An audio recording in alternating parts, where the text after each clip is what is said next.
This is the most important and crucial period of your lives. For what you do now and what you decide now at this age may well determine which way your life shall go. And the question is whether you have a proper, a solid, and a sound blueprint.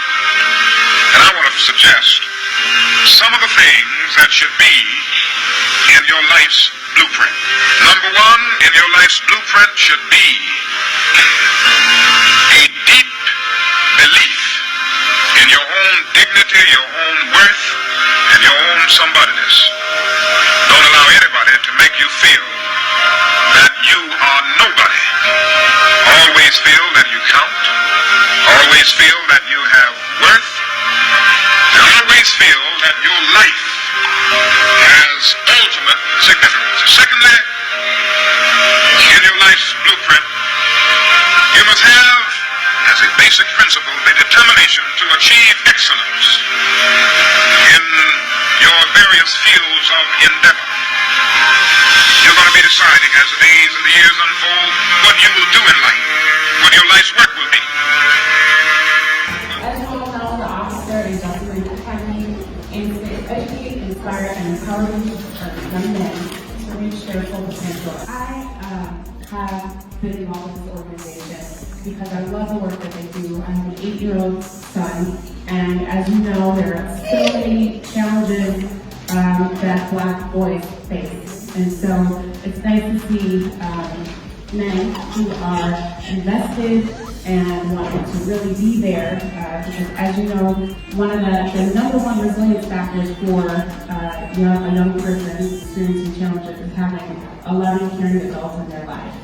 And so these men all make the time, and we're here to get out to a positive, strong Well, as you know, OJ is now in its 4th year of operation. It started in 2017 after Officer Howard, after spending much time as a very diligent and hardworking police officer, wanted to make a greater difference. In 2016, there were 13 young men in the city of Evanston who were the victims of gun violence.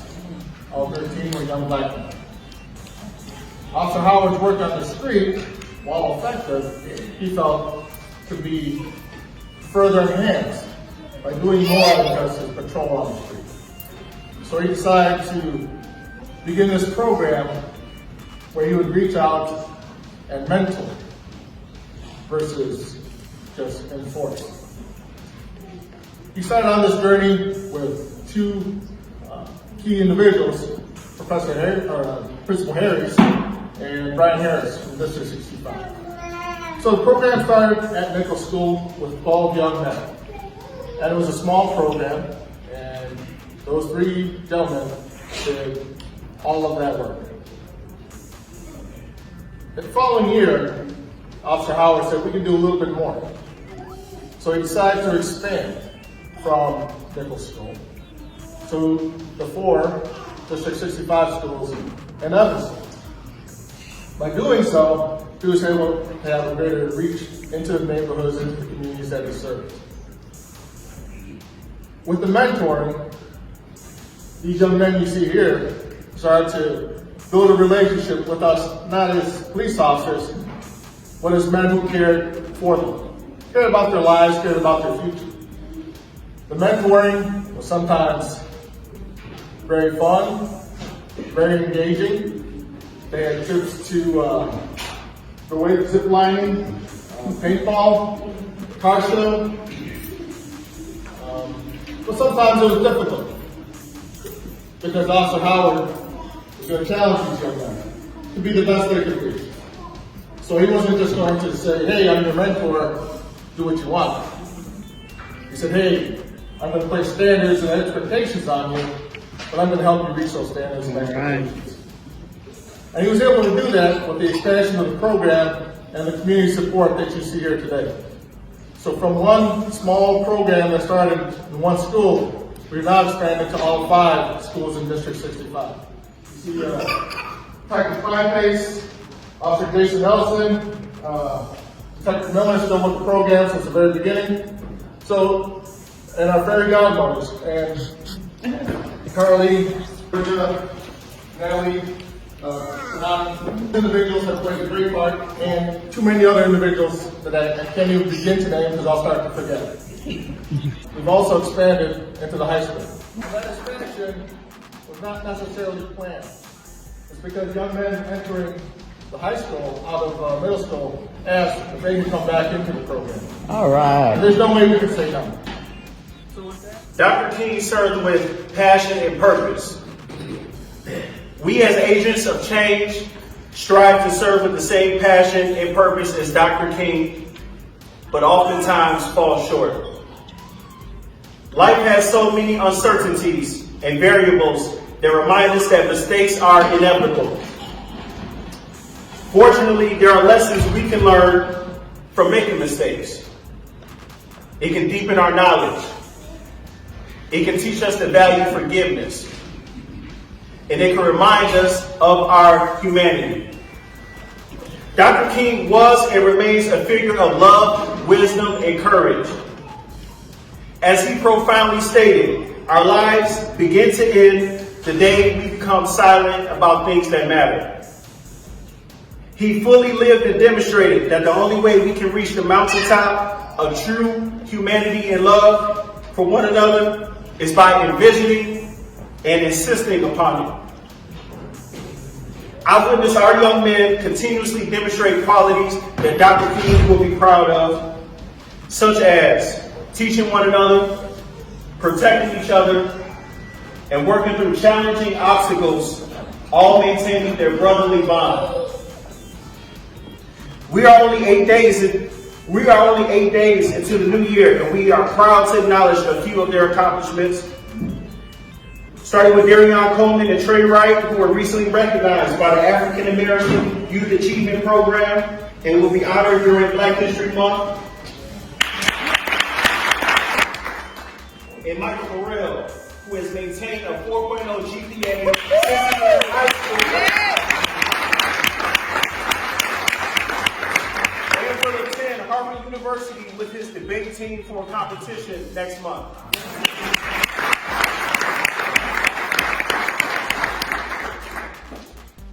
With all of their accomplishments, our community must stand strong in full support of our young men. They will make mistakes, but it's vitally important for us to encourage them relentlessly and to never give up. Encourage them to never give up. Dr. King persevered despite the personal sacrifices and dangers he encountered.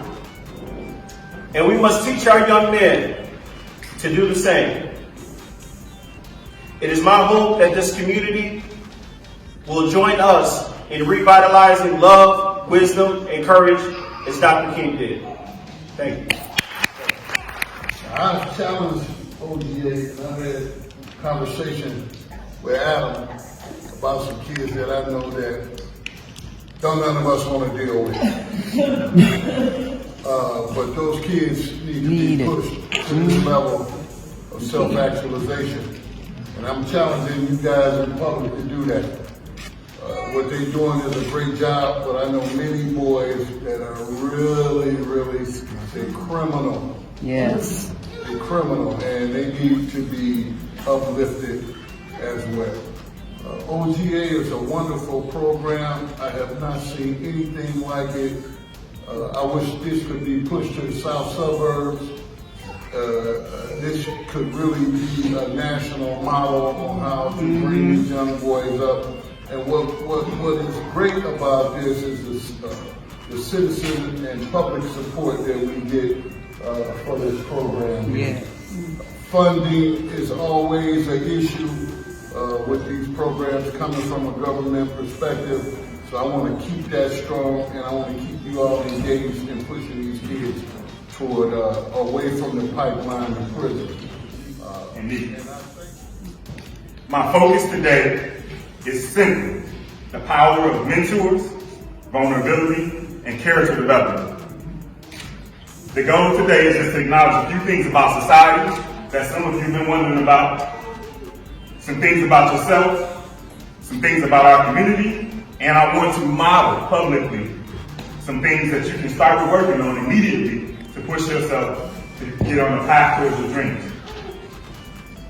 So my story starts with me as a child on my 9th birthday, receiving a call from my father promising to pick me up and take me to ice cream.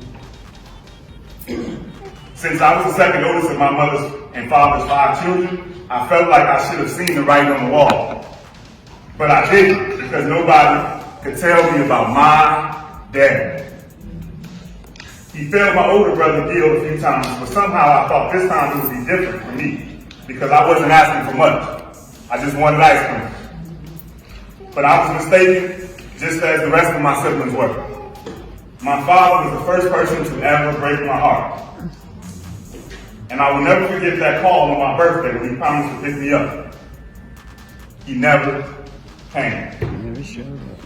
As I sat in the windowsill, next to the frost, my sweatshirt was drenched in tears of pain, extreme isolation, and loneliness that entered my body and stayed with me for nearly 20 years. As I reflect, I just needed my father to make time for me, to tell me that I mattered to him. And I needed him to tell me that he loved me. I needed to hear his voice tell me that he was proud of me for my report card, for my performance at countless track meets and math competitions and basketball games and football games. But it never came. Not one time.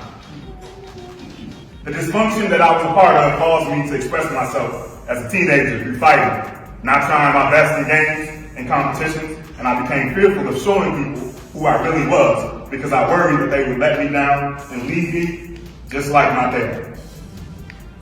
But I met a man in middle school whose name was Reggie Johnson. His son Randy was in many of the same classes as me, and we hooped together. Reggie became my mentor. He taught me many valuable lessons about what it meant to be a real man. He taught me about fairness when he handed me the same amount of money that he handed his sons each time we went to basketball games and movies and other events. And he gave me the same physical reminder that he gave Randy each time we got out of line. Reggie doesn't know this, but his relationship as my mentor has saved my life, because he helped to neutralize the effects of the pain that my father caused in my childhood.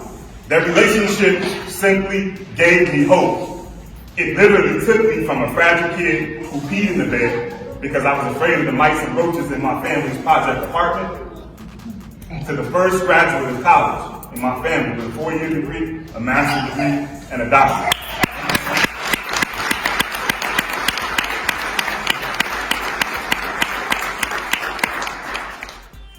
More importantly, as I get out of my car each day and walk into Oakton School, I get to live my dream as the best version of myself. Amen. Okay, so what does it have to do with you? The experience helped me to understand that if you can address your emotions, your dreams will not be a part of your distant past, but they'll be a part of everything that you wake up to each day. My advice to each of you, simply in 4 areas. Number 1, try to remember that you're more than enough. All right. I repeat that. Try to remember that you're more than enough. Number 2, find a mentor, and that's not hard for you because we have a program. Find a mentor. The hard part is, and be vulnerable with him. That's the point of what I just modeled here today.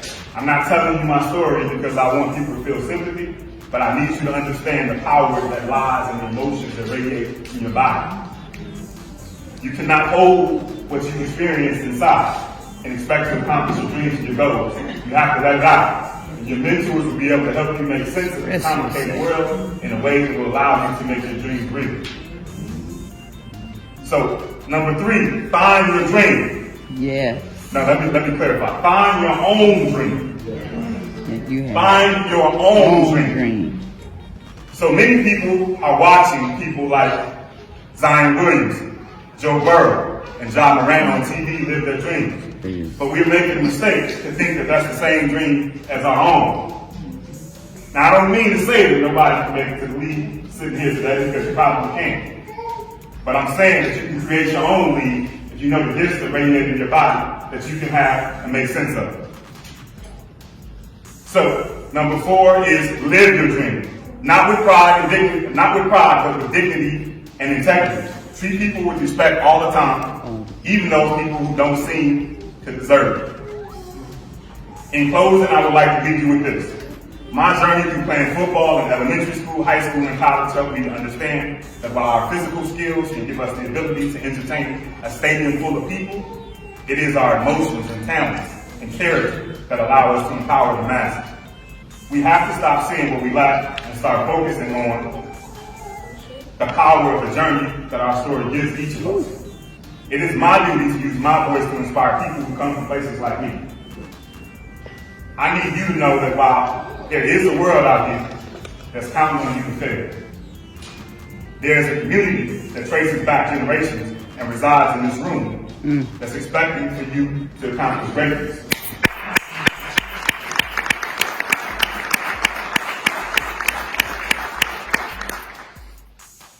And we won't stop when we talk to make sure you get it. All right. So I just need you to know as I wrap up here, you have so much to offer the world, and I'm not expecting anything less than excellence along your journey. Thank you all for this wonderful opportunity, and keep up the great work. We see you. We see you. We appreciate you. We appreciate you. And we celebrate you. And we celebrate you. Just for a quick moment, we have all of our OGA parents stand. Please stand.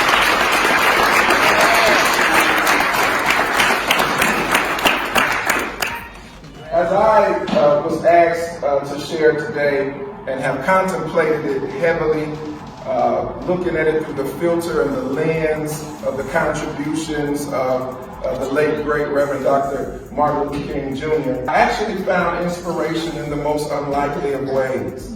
And that was last week, I was at Shute Middle School while my son and his team were playing another school that will remain nameless. I observed Shute's 6th grade team jump out to an early and seemingly rambunctious good start and slight lead over this other school. And then something happened. The other team made an adjustment, which then began to impact their progress and Shute's lack of. And the adjustment was the team that they were playing switched their defensive scheme from man to man and began to run 2-3 zone. And though it seems unlikely, in that moment I was tremendously inspired on what I would share today, and that was through the lens of looking at this zone defense. And I asked myself, what would life look like? What would community look like if not one person tried to accomplish it all by him or herself? But what if they just simply covered their zone?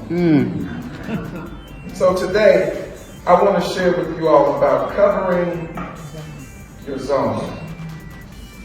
Solomon, who is arguably the most wise man to live, says this in the 9th chapter of Ecclesiastes: whatsoever your hands find to do, do it with all your might. And I know that may seem kind of passive, but what if we applied that, young men? What if we looked at, coupled through the lens of seeing life as a zone, seeing your contribution as covering a zone, and coupling that with whatever you can reach, whatever you can impact, or whatever you can influence, you simply did that to the very best that you could. The difference between man to man and zone, you know it, is that man to man, you my man, and wherever you go, I go. But zone says, I cover this area. And whatever goes on in this area, I don't move, and I ensure that I take care of my spot. Yeah. And if 5 of us each cover our zone, then the whole half court is covered. And nothing can happen if we all are covering our own zone. And I want to say to you all, we all have zones. There's no one person that's going to rise up and fix it all. But I assure you that if you covered your spot, and you handled your lane, and I took care of mine, and we pulled that all together, and we put our hands to it, and whatever we could reach, we find ourselves covering it, I believe that we could all get the job done. I don't want to just give you that without some practical steps, so I'll give you these 3 insights and then I'll take my seat. Anybody who's going to cover their own zone and commit to whatever it is they can commit to and touch whatever it is that they can touch. I can't touch what's in Los Angeles. I can't touch what's in Mexico. I can touch what's in my zone. And if I'm going to do that, I think, and if you're going to do it, I think these 3 things, possessing them and then applying them will help you. Firstly is you have to have resolve. Everybody say resolve. Resolve. Resolve is defined as having firm determination. Now, I don't want to just stop there that you are determined to do it, or that you set as a goal, that you have a burning passion to do it, but I want to take it a little higher and say that in your resolve, I want you to see your determination not simply as something you want to do, not simply something that you know why you want to do it, but I want you to have a resolve that says, me doing it is necessary. That if I cover my zone, whoever comes in here will not be guarded. I have hurt the whole team if I don't have a determination that me covering my spot is absolutely necessary. Doesn't matter what's going on over there. I'm asking you to have some resolve. Say resolve. Resolve. Some firm determination and seeing why it is absolutely necessary that you contribute to what you can contribute to. If it's in the locker room, contribute to it. If it's in the hall, contribute to it. If it's in your classroom, if it's in your family, at your house, whatever falls within your reach becomes your responsibility. And I want to make sure that you have a firm determination and know that it is necessary that you cover your zone. Not just resolve. Here's the second thing. Now, I really want you to get this one. You have to have resources. Yes. Amen. Lights and walls. Yes. I want to urge you. I want to urge you to do your best, to give your best effort, so that you can be well resourced, that you might be able to cover your zone and to do it with all that you need to have to complete it. People hear resources and immediately think about economics, which absolutely is in there. It is my hope that all of you will find and thrive economically. But here's one primary resource that I want to make sure that you don't overlook, young men. That is the resource of relationships.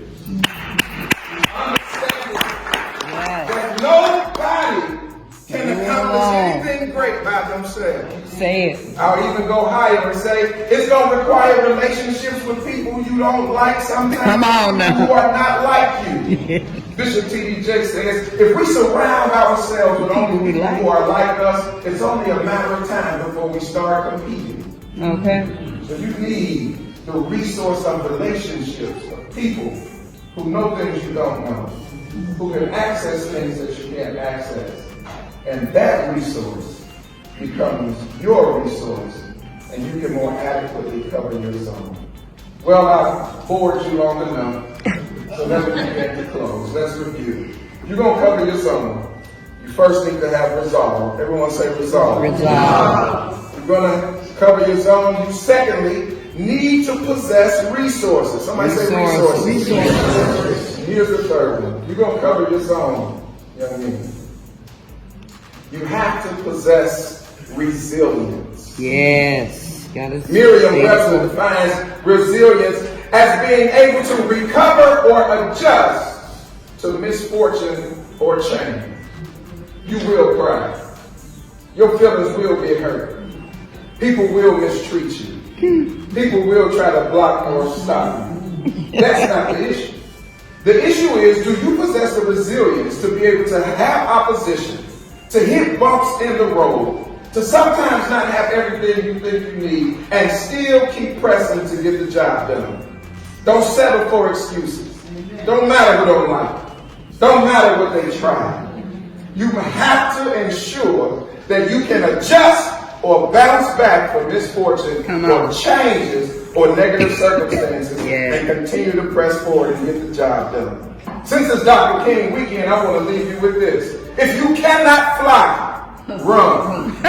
If you cannot run, walk. If you cannot walk, crawl. But whatever you do, keep moving.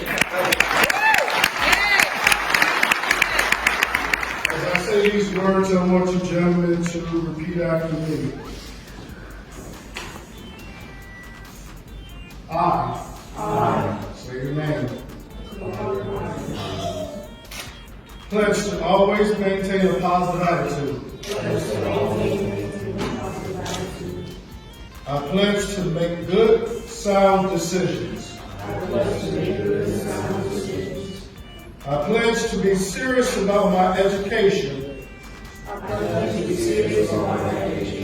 and focus on achieving excellence. I pledge to be diligent in my efforts and disciplined in my actions. I pledge to always respect and support my brothers. I pledge to be resilient after setbacks and to never give up. I pledge to honor and serve my community because I am strong, because I am gifted, and because I am loved. And that you are. And now we will begin our necktie demonstration. It's a rites of passage in our program. Our young men are required to wear a shirt and tie during the 12-week program, and the older young men are teaching the younger men on how to tie their necktie. You're going to be deciding as the days and the years unfold what you will do in life, what your life's work will be. Once you discover what it will be, set out to do it, and to do it well. Be a bush if you can't be a tree. If you can't be a highway, just be a trail. If you can't be the sun, be a star. For it isn't by signs that you win or you fail. Be the best of whatever you are. Finally, in your life's blueprint must be a commitment to the eternal principles of beauty, love, and justice. Well, life for none of us has been a crystal staff, but we must keep moving. We must keep going. If you can't fly,